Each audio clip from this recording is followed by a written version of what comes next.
and welcome to floor work on the floor in my kitchen. Please forgive me if you keep seeing my eyes dart over here. I've got a lesson plan on the board, which I'm going to try and follow for you. We're going to work through some leg movements that I think are going to give you joy. I know everyone is feeling a little bit frustrated and a little bit angsty, so if you've got some heels that you're not precious about, get them out, because we're going to bash the fuck out of them. We're going to work in two positions today, a candlestick position and / or a forearm position. Most of these exercises can be done in both. One or two can only be done in the forearm position, but a lot of you will find the candlestick position super uncomfortable. It takes some training. And if you are particularly large in the chest, candlestick can be super uncomfortable for you as well. So I would recommend, if you have any problems with your neck or your cervical spine, do it in forearm position. If you're relatively fit and healthy, go for a candlestick. If you're training to get a better candlestick, please get in touch with me and I'll give you some exercises to do that will help. So, candlestick. I'm going to start this from the side for you to see my body positioning and for us to talk through candlestick and forearm and the difference between the two, but I will do the leg things facing you because you need to see the shape of my legs. So let's move on. Candlesticks and forearm.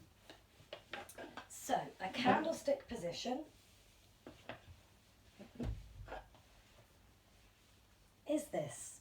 So you're up on your shoulder blades with your hips supported by your thumb and your fingers like a lobster claw, and your legs are in the air, okay?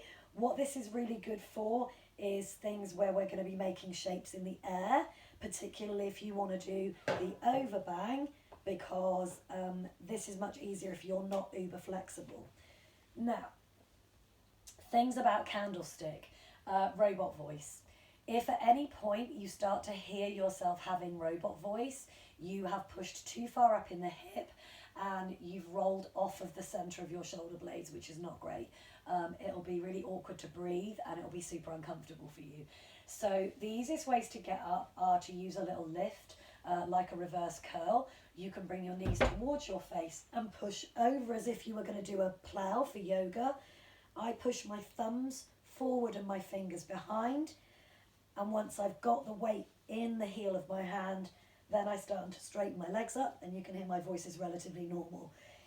If I'm not in the right position, this is so uncomfortable. This is what my voice sounds like. If you sound like this, you need to come away from your face a little bit, okay?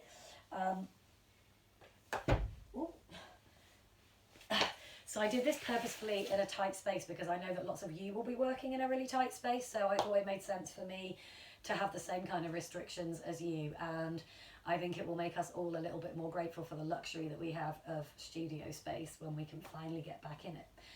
So that's candlestick. You will find that you can't hold a candlestick for very long, however fit you are. I find it quite high pressure on the insides of my thumbs where I'm holding, and it's a tough position to hold. So we're going to do these in little chunks, and then we can start linking them together, but when you link them together you can come down to your forearms if you want. So forearms versus candlesticking. Elbows below your shoulders, not here. Super dangerous, you won't be engaged properly, and if they're too far back, that means your chest has sunk towards the floor. Remember that these all originate from stripper style movement, so we want to have our chest pushed up, which keeps our elbows tucked in underneath us, okay? So your forearm position will look like this. All right, I might do quite a lot of mine in forearm just because it's much easier for me to talk to you in forearm position, but I will always be facing this way so that you can see what's actually happening with my legs, because you won't be able to see that from side on.